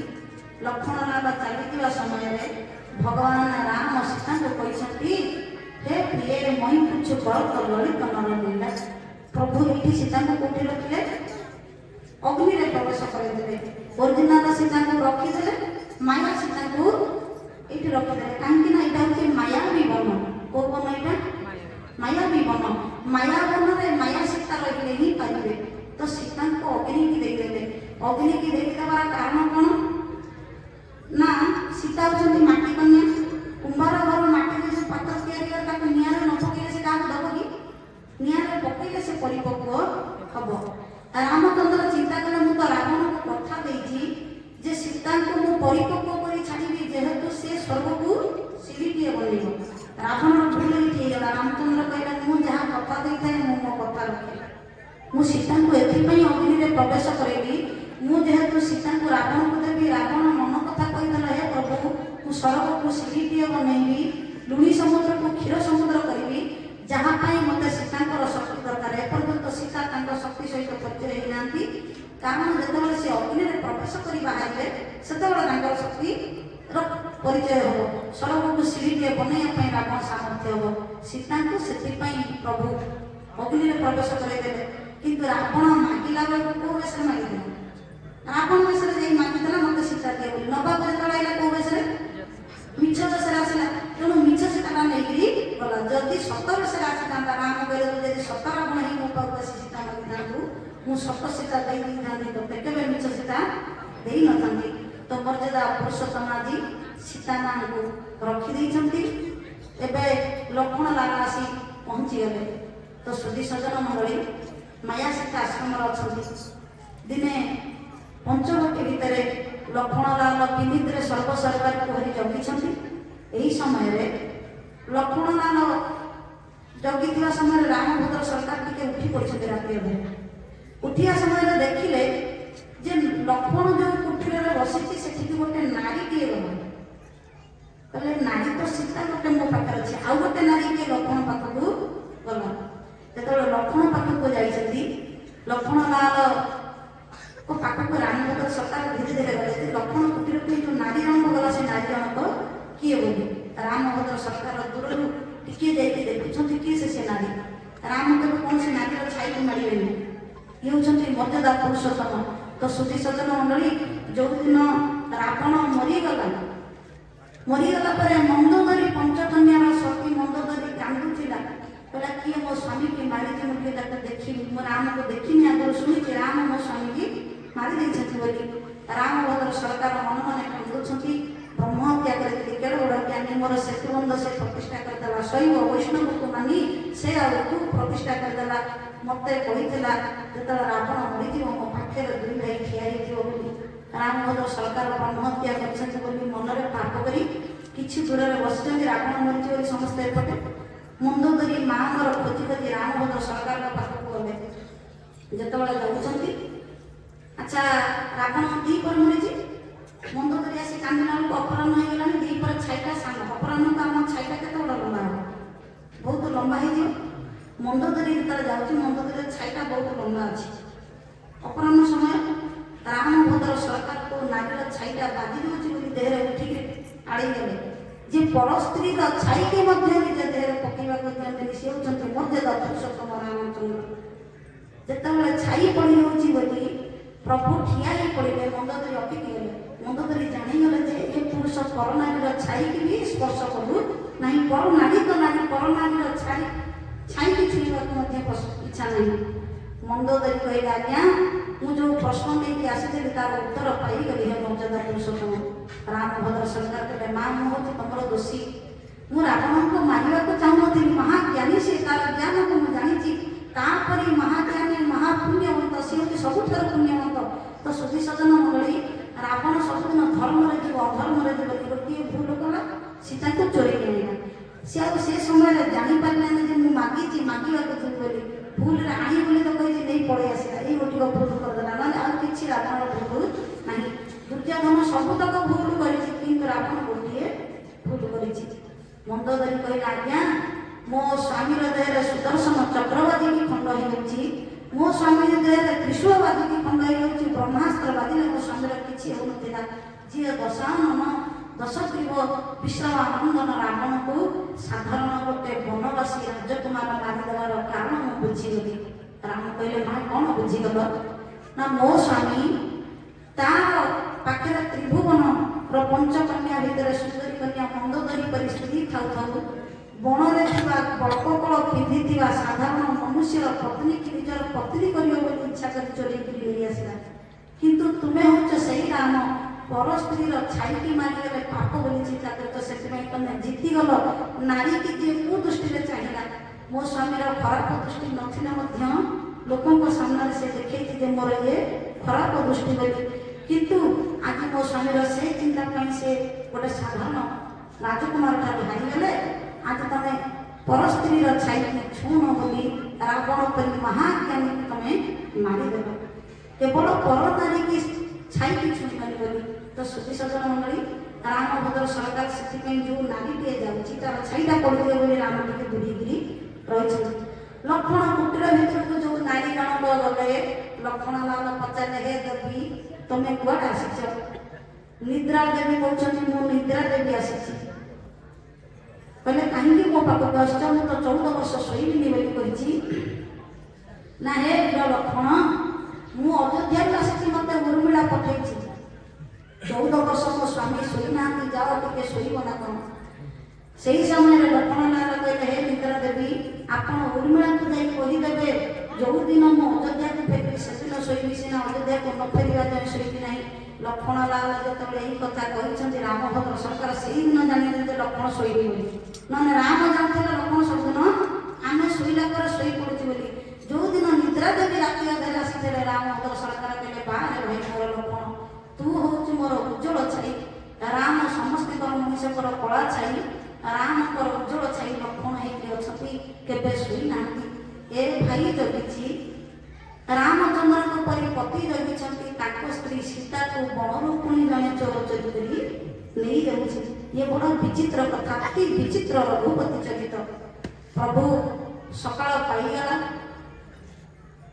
କହିଲେ ଦଣ୍ଡି ଶୃପଣଖା ଆସିଛି ବନେ, ଗୋଦାବରୀ ସ୍ନାନ କରି ସେ ମନେ, ଶ୍ରୀରାମ ଜୟ ଜୟ ଜୟ ରାମ ଲକ୍ଷ୍ମଣ ସିଆ ସୁନ୍ଦର ଶ୍ୟାମ। ଦଣ୍ଡି ଶୃପଣଖା ଆସିଛି, ରାବଣର ଭଉଣୀ ଶୃପଣଖା। ତ ଦି ଜଣ ରାମର କାମାୟଣକୁ କହିଥିଲେ, ଦି ରାଣ୍ଡଙ୍କ ପାଇଁ 7 ଦିନ। ଗୋଟିଏ ରାଣ୍ଡ ହେଉଛି ମନ୍ଥରା, ସ୍ୱାମୀ ସନ୍ତାନ ସମ୍ପତ୍ତି ନାହିଁ ବୋଲି, ଖାଲି ସ୍ୱାମୀ ନଥିଲେ ସ୍ତ୍ରୀ ରାଣ୍ଡ ନୁହେଁ। 3ଟା ଆମ ବର୍ଣ୍ଣବୋଧରେ ଅଛି, ଗୋଟେ ଦନ୍ତେଶ, ଗୋଟେ ତାଳବେଶ, ଗୋଟେ ମୃଦନେଶ।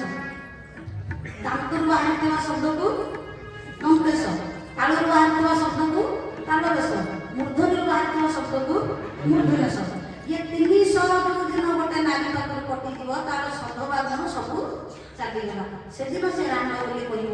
3ଟା ଶହରୁ ଗୋଟିଏ ଶହ ଥିବା ପର୍ଯ୍ୟନ୍ତ ସିଏ ସଦବାକ୍ୟ ବିଧବା ନୁହେଁ। ତ ଇଏ 300 ଗୋଟିଏ ହେଉଛି ମନ୍ଥରାର ସ୍ୱାମୀ ନାହିଁ, ସନ୍ତାନ ନାହିଁ, ସମ୍ପତ୍ତି ନାହିଁ, ସିଏ ଗୋଟିଏ ରାଣ୍ଡ। ଆଉ ଗୋଟିଏ ରାଣ୍ଡ ହେଉଛି ଶୃପଣଖା। ସିଏ କ'ଣ କରୁଛି? ଜଣେ ଶୃପଣଖା ଥିଲା, ଯିଏ ରାବଣର ଭଲ ଚାହୁଁନି କି ରାମର ଭଲ ଚାହୁଁନି। ସିଏ କହୁଛି ରାବଣ ମରିଯାଉ, ରାମ ବି ମରିଯାଉ, ଏ ଦିଟାକୁ ମରିଯାଉ। ରାବଣ ମୋର ଶତ୍ରୁ, ରାବଣ ଘର ଅଛି ଖାଉଛି ପିଉଛି, କହୁଛି ରାବଣ ବି ମରିଯାଉ। ମନ୍ଥରା ଅଛି ଅଯୋଧ୍ୟାରେ, ଦଶରଥ କରୁ ରାମ କରୁ। କିଏ 2 ଜଣ ସବୁଦିନ ଏ ଗୋଟେ କଥା ଚିନ୍ତା କରୁଛନ୍ତି। ତ ଏମାନଙ୍କୁ ରାଣ୍ଡ କୁହନ୍ତି। କାହାର ସ୍ୱାମୀ ଚାଲିଗଲେ କିଏ ରାଣ୍ଡ କୁହନ୍ତି। ତ ଆଜି ଶୃପଣଖା ଗୋଦାବରୀ ସ୍ନାନ କରିବାକୁ ଆସି ପହଞ୍ଚିଗଲା। ପ୍ରଭୁଙ୍କର ଶୋଭା ଧାମ ରାମ ସନାମା, ସକଳ ଶୋଭାର ଧାମ। ପ୍ରଭୁ ରାମକୁ ଯେତେବେଳେ ଦେଖିଦେଲା, ମନ ମନେ କାମ ଜାଗ୍ରତ ହେଲା, ଭାବିଲା ମୁଁ ତାଙ୍କୁ ସ୍ୱାମୀ ରୂପରେ ବରଣ କରିବି। ତ ସୁଧୀ ସଜନ ମଣ୍ଡଳୀ ଅସୁନ୍ଦରୀ ରୂପକୁ ଲୁଚେଇବା ପାଇଁ ସଜବାଜ ହେଇକି ଆସିଲା। କେମିତି ଆସିଲା? ସଜବାଜ ହେଇକି ସୁନ୍ଦର ରୂପ ନେଇକି ଆସିଲା। ତ ସୁଧୀ ସଜନ ମଣ୍ଡଳୀ ଶୃପଣଖାର ଲକ୍ଷ୍ମଣ ନାକ କାଟିଲେ। କ'ଣ କାଟିଲେ? ନାକ କାଟିଲେ ବୋଲି କାହିଁକି କୁହାଯାଉଛି?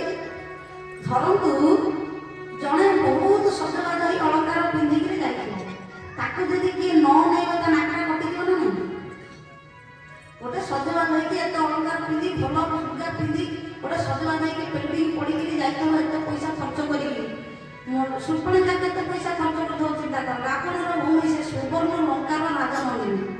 ତେଣୁ ଯାହା ପିନ୍ଧିବା କଥା, ଯାହା ସଜ ହେବା କଥା ସବୁ ସଜ ହେଇଗଲା ଗଲା।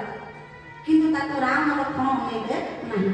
ଯାହାଙ୍କ ପାଇଁ ଦେଖା ଯାଇଥିଲା ତାকে ଟିକେ ଅନେଇଲେ ନାହିଁ। ସଜ ହେଇଥିବା ନାରୀ ଯଦି କିଏ ନ ନେବ ତା ନାକଟା କଟିଯିବନି। ତେଣୁ ଶୃପଣଖାର ଏ କାରଣ ପାଇଁ ନାକ କଟିଗଲା। ସେ ଯେଉଁ ସଜବାଜ ହେଇକି ଯାଇଥିଲା ତା ସଜକୁ କିଏ ଅନେଇଲେ ନାହିଁ। ତ ସୁଧୀ ସଜନ ମଣ୍ଡଳୀ ରାମଭଦ୍ର ସରକାରଙ୍କ ସାମ୍ନାରେ ଠିଆ ହେଇ ଯେତେବେଳେ ଭିକ୍ଷା ମାଗୁଛି, ମୁଁ ତମକୁ ସ୍ୱାମୀ ରୂପରେ ବରଣ କରିବାକୁ ଚାହୁଁଛି, ତ୍ରିଭୁବନ ସୁନ୍ଦର ତୁମେ ଯେ ପୁରୁଷ, ମୋ ସମ ସୁନ୍ଦରୀ ନାହିଁ ଏ ଜଗତ, ତୁମେ ମୋର ପତି ହେବ କରତେ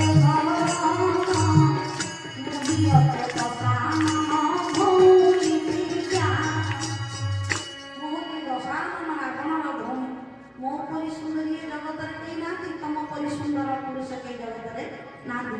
ତେଣୁ ଏ ରୂପକୁ ଦେଖିଲି ରାମଭଦ୍ର ସରକାର କହିଲେ, ହେ ଦେବୀ, ବନରେ ମୁଁ ବିବାହିତ, ମୋର ପତ୍ନୀ ଅଛି, ମୁଁ ଏକ ପତ୍ନୀ ବ୍ରତ କରିଛି। ସୀତାମା ସେଇ ସମୟରେ ପଳେଇ ଆସିଲେ।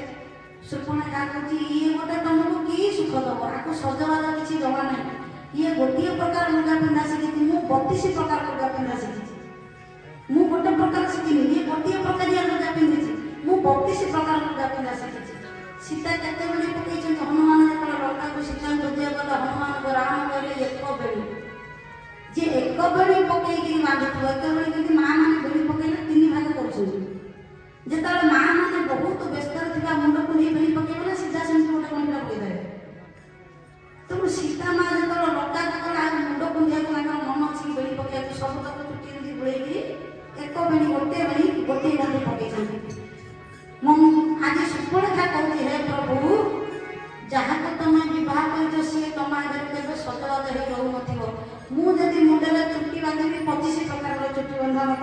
32 ପ୍ରକାରର ଶାଢ଼ୀ ପିନ୍ଧା ମୋତେ ଜଣା ଅଛି। ତ ଯେତେ ପ୍ରକାରର ସଜବାଜ ଦୁଇଟି ପାଖରେ ଯେତେ ଯିଏ ସଜେଇ ନେବ ଇଏ ସବୁ ସଜ କଥା କହିଦେଲା। ତ ସବୁ ସଜବାଜ କଥା କହିଦେଲା ଯେତେବେଳେ ଭାବିଲା କାଳେ ମୋ ସଜବାଜ ଦେଖିକି ଆଗେ ରାଜି ହେଇଯିଏ ମୋତେ ବାହା ହେବାକୁ। ରାମଭଦ୍ର ସରକାର କହିଲେ ଦେବୀ ତମେ ଏତେ ସଜ ହଉଥିବା ନାରୀ ଗୋଟେ ବନବାସୀ ପାଖରେ ରହିଲେ ତମ ସଜବାଜ ବୃଥା ହେଇଯିବ। ତୁମେ ଏତେ ସଜବାଜ ଯିଏ ଜାଣିଛି ସିଏ ଗୋଟେ ସାଧାରଣ ବନବାସୀ କାହିଁକି ସ୍ୱାମୀ ବୋଲି ଭାବୁଛି। କହିଲେ ନାଇଁ ନାଇଁ ହେଲେ ମୁଁ ଏତେ ସଜ ଜାଣିଥିଲେ ମଧ୍ୟ ମୁଁ ତୁମକୁ ପସନ୍ଦ କରୁଛି। ତମେ ଯଦି ମୋତେ ବିବାହ କରିବ ରାଜ ପାଟ ସବୁ କିଛି ପାଇବ। ମୁଁ ତମକୁ ସବୁ ପ୍ରକାର ସଜେଇ ଦେବି। ଇଏ ବନବାସୀ ସାଧାରଣ ବଳକଳ ପିନ୍ଧିଥିବା ଗୋଟେ ନାରୀଟାକୁ ପାଖରେ ରଖିଛ ବୋଲି ତମେ ସଜବାଜ କିଛି ଜାଣିପାରୁନ। ଥରେ ମୋ ସାଙ୍ଗରେ ଚାଲ ମୁଁ ସବୁ ପ୍ରକାର ସଜ ଆପଣଙ୍କୁ କରିଦେବି। ଯେ ତ୍ରିଭୁବନପତି ତାକୁ ଶୃପଣଖା କହିକି ମୁଁ ତମକୁ ସଜେଇ ଦେବି। ଭଗବାନ ଟିକେ ସଜେଇବେ ବୋଲି ଚିନ୍ତା କରୁଛି। ତ ମନ ଭିତରେ କାମ ବାସନା ଯୋଗୁଁ ସେତିକି ବେଳେ ରାମଭଦ୍ର ସରକାର କହିଲେ ଆପଣ ତ ମୋତେ ବିବାହ କରିପାରିବେନି। ମୋ ଭାଇ ଗୋଟେ ବନରେ ଏକାକୀ ଅଛି। ଏକାକୀ ଅର୍ଥାତ ତ ତାର ସ୍ତ୍ରୀ ବି ଅଛି କିନ୍ତୁ ବନରେ ସିଏ ଏକାକୀ ଅଛି। ଯାଅ ତା ପାଖକୁ ଯାଅ ସିଏ ହୁଏତ ତମ ପ୍ରସ୍ତାବକୁ ରାଜି ହେଇପାରିବ। ଲକ୍ଷ୍ମଣ ପାଖକୁ ଯେତେବେଳେ ଶୃପଣଖା ଯାଇଛି ଏହି ସମୟରେ ଲକ୍ଷ୍ମଣ ଲାଲ କହିଲେ ମୁହିଁ ଅଟେ ରାମଙ୍କର ଦାସ ଶୁଣ ସତୀ। ସତୀ ବୋଲି କହିଲେ। ଆଚ୍ଛା ଶୃପଣଖା ସତୀ କି ଲକ୍ଷ୍ମଣ ସତୀ ଶବ୍ଦଟି କାହିଁକି ଲଗେଇଲେ? କହିଲେ ଶୁଣ ହେ ମୁଁ ହଉଛି ରାମଙ୍କର ଦାସୀ। ତମେ ଯଦି ସୀତାଙ୍କର ଦାସୀ ହେଇ ସତ ରୂପରେ ରହିପାରିବ ସତ କର ତମକୁ ସତୀ ବୋଲି କହିବି ତାହେଲେ ତମକୁ ମୁଁ ସ୍ତ୍ରୀ ବୋଲି ସ୍ୱୀକାର କରିବି। ତ ଶୃପଣଖାଙ୍କର କେଡ଼େ ସାହସ। ମୁଁ ଏତେ ସଜବାଜ ହେଇକି ଆସିଛି ଗୋଟେ ଖାଲି କନାଟା ପିନ୍ଧିକି ଠିଆ ହେଇଛି ତା ଦେହରେ କିଛି ନାହିଁ ଜୀବନ ନାହିଁ ହାଡ଼ ମାଂସର ଶରୀର ତାର ମୋତେ କହୁଛ ତାର ଦାସୀ ହେବାକୁ। ଏଡ଼େ ଅହଙ୍କାର ଯେତେବେଳେ ଦେଖିଦେଲା ସେତିକିବେଳେ ଧାଇଁଗଲା ତମେ ଦୁଇ ଭାଇ ମୋତେ କରୁଛ କି ସାନ ଏତେ ଉପହାସ କରୁଛ। ସିଏ ପଠଉଛି ଆ ପାଖକୁ ଇଏ ପଠଉଛି ତା ପାଖକୁ ମୁଁ କ'ଣ ଗୋଟେ ସାଧାରଣ ନାରୀ। ତ ଏତିକି କହୁ କହୁ ଭଗବାନ କ'ଣ କହିଲେ ଲକ୍ଷ୍ମଣ ଲାଲ କାଟିଲେ କହିଲେ ବାବୁରେ ଧନ କାକ ତାନା କତାନ ମୁହଁଇ ସେ ଯେ ନାରୀ ସମାନ ନାରୀକୁ ସମ୍ମାନ ଦେବା ଏ ନାରୀ ମୁହଁଇ ଜ୍ଞାନ ସମ୍ମାନ ଏ ନାରୀ ସମ୍ମାନର ଯୋଗ୍ୟ ନୁହଁ। ନାରୀ ଯେତେବେଳେ ଉଦଣ୍ଡ ହେବ କିଏ କହିଲେ ଗୋସ୍ୱାମୀ ତୁଳସୀଦାସ ମହାରାଜ କହିଲେ ଯେତେବେଳେ ନାରୀ ଉଦଣ୍ଡ ହେବ ତାକୁ ବାଡ଼େଇବ। କେତେ ଜଣଙ୍କୁ କହିଲେ ଢୋଲ ଗମାର ଶୂଦ୍ର ପଶୁ ନାରୀ सकल प्राण से अधिकार श्री राम जय राम जय जय राम लक्ष्मण सिया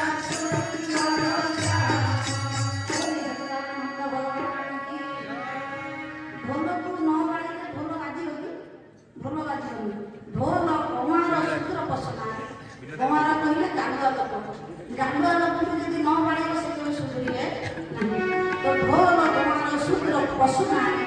ପଶୁମାନଙ୍କୁ ନ ବାଡ଼ିଲେ ପଶୁକୁ ସୁଧୁରିବେ ନାହିଁ। ଢୋଲ କମାର ଶୂଦ୍ର ପଶୁ ନାରୀ ସକଳ ଆଉ ନାକେ ଅଧାରୀ। ସେମାନେ ହେଉଛନ୍ତି କାଳେ ନାକ ଅଧାରୀ। ତ ଶୃପଣଖାର ନାକ କାନ କଟିଯିବା ପରେ ଶୃପଣଖା କୋଉଠିକି ଗଲା? ମୋ ଭାଇ ଖରକୁ ଆସିବେ ନାରୀ ବେଶୀ ତାକୁ ନେବେ ସେ ରାମ ଲକ୍ଷ୍ମଣ ନାରୀ ବେଶୀ ତାକୁ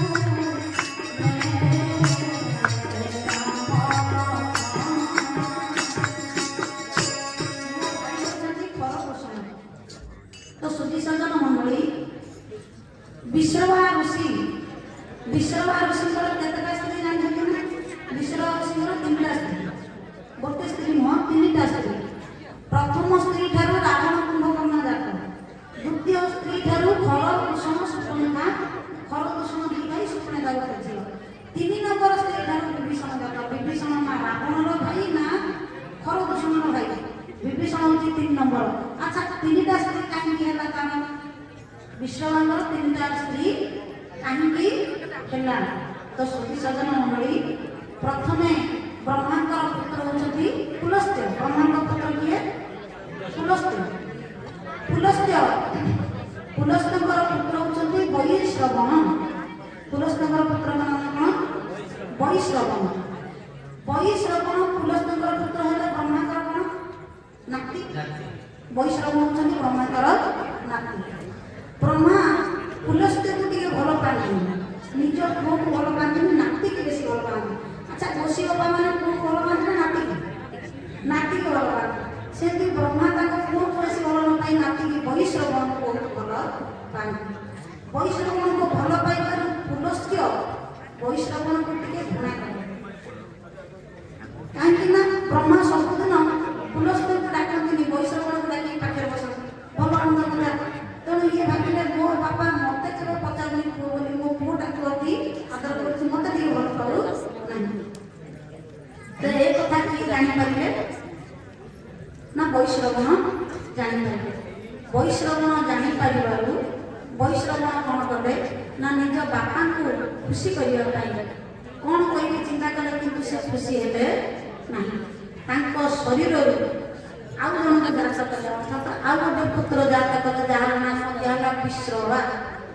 ଜଣେ ଜନ୍ମ ହେଲେ ବୈଶ୍ରବଣ, ଆଉ ଜଣେ ଜାତ କଲେ ବିଶ୍ରବା। ସେମିତି ବୈଶ୍ରବଣ ପରି, ଯେମିତି ବୈଶ୍ରବଣ ସେମିତି ବିଶ୍ରବା, ଦୁଇ ଜଣ ଯାକ ଯାହା ପରି ଦେଖାଯାଆନ୍ତି। ଯେତେବେଳେ ବୈଶ୍ରବଣ ବିଶ୍ରବା ଦୁଇ ଜଣ ଯାକ ଗୋଟିଏ ବାପଠୁ ଜାତ ହେଲେ, ବ୍ରହ୍ମା ବଡ଼ ଦ୍ୱନ୍ଦ୍ୱରେ ପଡ଼ିଗଲେ ଯେ ଏ ଦୁଇ ଜଣ ଏକ ଭଳିଆ ଦେଖିବାକୁ। କିଏ ପୁଲସ୍ତ୍ୟ କପଟ କଲେ, ବୈଶ୍ରବଣକୁ ମୁଁ ଭଲ ପାଉଥିଲି ନା ବିଶ୍ରବାକୁ? ସେ ବୈଶ୍ରବଣ ବିଶ୍ରବା ଭିତରେ ଫରକ କିଛି ଜାଣିପାରନ୍ତି ନାହିଁ। ଯେହେତୁ ଫରକ ଜାଣିପାରନ୍ତି ନାହିଁ, ଏହି ସମୟରେ ପୁଲସ୍ତ୍ୟ କପଟ କରି କାହାକୁ ମାରିଦେଲେ? ଭାବିଲେ ମୁଁ ଆଉ ଗୋଟାକୁ ମାରିଦେବି। କିନ୍ତୁ ବ୍ରହ୍ମା କ'ଣ କଲେ? ବ୍ରହ୍ମା ଗୋଟିଏ ସୁନ୍ଦର କନ୍ୟାଟିକୁ ଆଣି ବିବାହ ଦେଲେ। କାହାକୁ? ନା ବୈଶ୍ରବଣକୁ। କାହାକୁ? ବୈଶ୍ରବଣକୁ। ବୈଶ୍ରବଣକୁ ବିବାହ କରିବା ପରେ ବୈଶ୍ରବଣ ଠାରୁ ପ୍ରଥମ ସନ୍ତାନ ଜନ୍ମ ହେଲେ। ଏମାନେ ବ୍ରାହ୍ମଣ ଘର ପିଲା ନା ଖରାପ ପିଲା? ବ୍ରାହ୍ମଣ ଘର ପିଲା। ବ୍ରାହ୍ମଣ ଘର ପିଲାଙ୍କ ଠାରୁ ବ୍ରାହ୍ମଣ ଜନ୍ମ ହେବ, ଅସୁର ଜନ୍ମ ହେବା କଥା ନୁହେଁ। ବ୍ରହ୍ମା ଯେତେବେଳେ ଗୋଟେ ଗନ୍ଧର୍ବ କନ୍ୟାକୁ ବିବାହ କଲେ ବୈଶ୍ରବଣ ସହିତ, ବୈଶ୍ରବଣର ପ୍ରଥମ ପୁତ୍ର ହେଲେ କିଏ? କୁବେର। କାହାକୁ? ବୈଶ୍ରବଣର ପୁଅ ହେଲେ କୁବେର।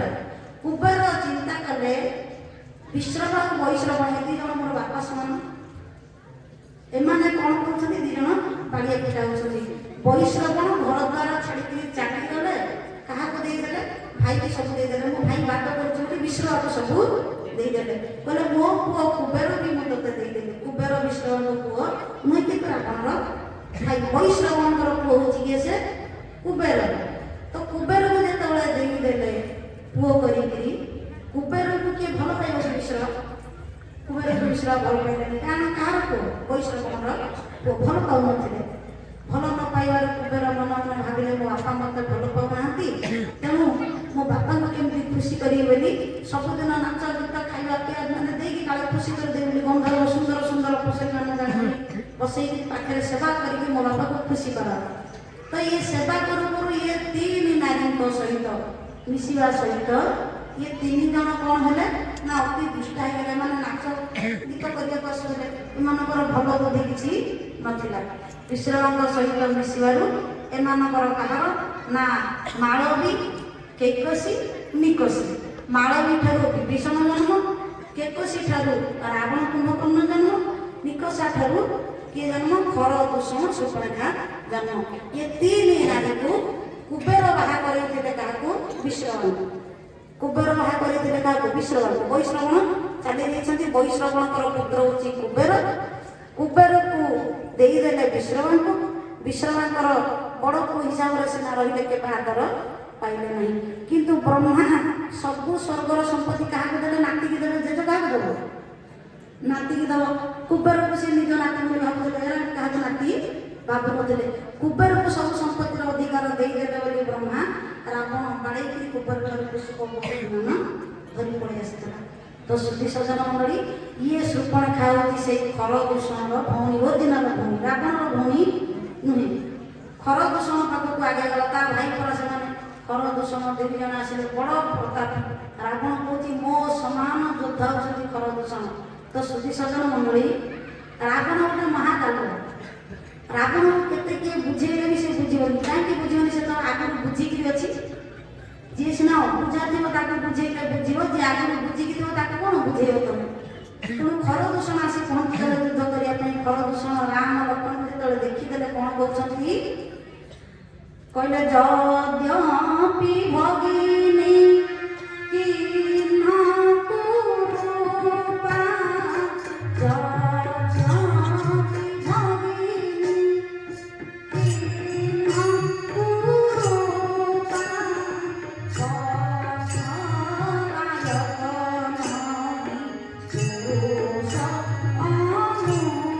ପୁରୁଷ ଅନୁକାଶୀ।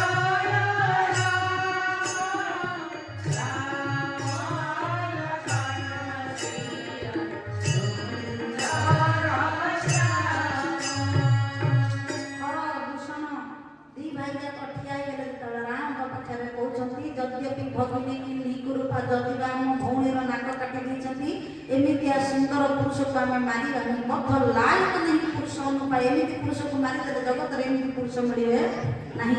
ଯିଏ ଶତ୍ରୁକୁ ମାରିବା ପୂର୍ବରୁ ଶତ୍ରୁକୁ ପ୍ରଶଂସା କରୁଛି, ସେ ଶତ୍ରୁ ପାଖରେ ଜିତି ପାରିବ କି?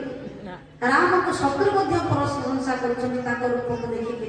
ତ ସୁଧୀ ସଜ୍ଜନ ମଣ୍ଡଳୀ, ଖରଦୂଷଣକୁ ପ୍ରଭୁ ବଧ କରିଦେଲେ। ଯେତେବେଳେ ଶୂର୍ପଣଖା ଧାଇଁଲା ରାବଣ ପାଖକୁ, ବିଷ ପାଣି ଆଗେ ପଡୁ ପୁଛୁ মেরে এ দণ্ড তোতে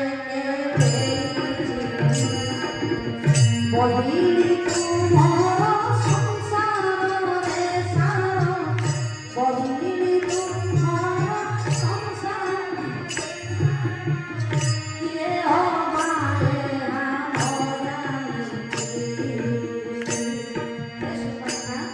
ভূষা ভূষা সম বাসুকি বিধান, ভূষা ভূষা সম বাসুকি বিধান, কেবে ন করিবে দোকান ভাগবু খাতি। ভূষা ভূষা সম বাসুকি বিধান, এମାନେ କେବେ ବି ତ ନାକ କାନ କାଟିବାକୁ ସାହସ କରିବେନି। କାହିଁକି? ବିଷ ପାଣି ଆଗେ ପଡୁ ପୁଛିବାକୁ ଏ ଦଣ୍ଡ ତୋତେ କିଏ ଦେଇଛି? ରାବଣଙ୍କର ତୋତେ କିଏ ଏ ଦଣ୍ଡ ଦେଲା? ବହିଲି ତୁମର ସଂସାରର ସାର, କିଏ ବା ନ ଜାଣିଛି ତୁ ମୋ ଭଉଣୀ ବୋଲି? ଏକଥା କିଏ ନ ଜାଣିଛି? ବୃଷା କହିଲେ କିଏ ସେ? ବୃଷା ବୃଷା ସମ। ବୃଷା କହିଲେ ଇନ୍ଦ୍ର, ପୁଣି ବୃଷା ସମ ପ୍ରଭୁ ଶିବ। ବୃଷ ବୃଷା ସମ ବାସୁକି ବିଧାନ, ଇଏ ମାନେ ଇନ୍ଦ୍ର ବ୍ରହ୍ମା ଶିବ। ଏମାନେ କଣ ଜାଣିନାହାନ୍ତି କି ରାବଣ ଭଉଣୀ ଶୂର୍ପଣଖା ବୋଲି? ନବଗ୍ରହଙ୍କ ପାଦ ତଳେ ଶତ୍ରୁ ଦେବତା ମୋ ଘରେ ବନ୍ଦୀ ହେଇଛନ୍ତି, ତୋତେ ଦଣ୍ଡ କିଏ ଦେଲା? ଶୂର୍ପଣଖା ବଡ଼ ବୁଦ୍ଧିମାନ। କେମିତି କହୁଛି? ରାବଣକୁ ଶୂର୍ପଣଖା ଡରେଇଦେଲା। ରାବଣକୁ ଶୂର୍ପଣଖା ଡରେଇଦେଲା। କେମିତି ଉତ୍ତର ଦଉଛି ଦେଖ। ଶୋଭାଧାମ, ରାମଙ୍କ ରୂପକୁ ଶୂର୍ପଣଖା ହିଁ ବର୍ଣ୍ଣନା କରୁଛି। ଶୋଭାଧାମ ରାମ ଅସନାମ, ଶୋଭାଧାମ ରାମ ଅସନାମ, ଅବଧନ ଚକି ପ୍ରଭୁ କୁଲକେ ଯାଏ, ପୁରୁଷ ସିଂହ ବନ ଖେଳନାଏ, ପୁରୁଷ ସିଂହ ବନ ଖେଳନାଏ। ଶ୍ରୀରାମ ଜୟ